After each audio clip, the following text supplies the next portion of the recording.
Alright, mambo vipi?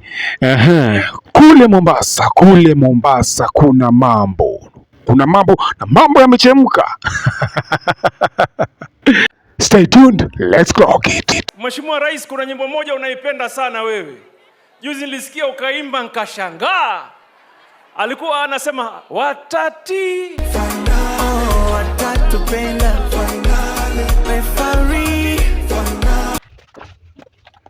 right, maji matamu. Now, pale Mombasa kulikuwa na meshike baada ya Kindiki kunyima mic. Jukwani kulikuwa na Minister of Enjoyment mwenyewe na jirani yake karibu Amason Kingi Jeffer. Pale Minister of Enjoyment alikumbuka wimbo wake ambao anaupenda sana, akawapekelea rais, kwa rais kumbe ndiye anaipenda. Ati watati pale finali watati. Kumbuka Mr. Party pia anataka kuwa number 2 pale 27. Una get? So aliona into the perfect opportunity ya kushow msepa power zangu. Mheshimiwa Rais, Mheshimiwa, hii ni nyimbo ya Mheshimiwa Rais. Rais, hii ni nyimbo yako. Tafadhali. Mr. Party aliamua ku break the protocol.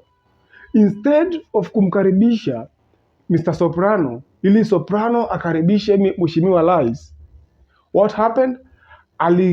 Alienda straight akaribisha nani? Mheshimiwa Rais.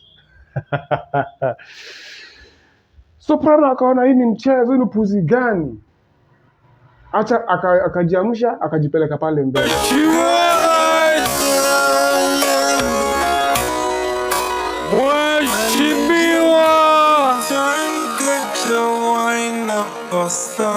Kumbe chini ya waba kuna beef kati ya Mr. Party na Soprano.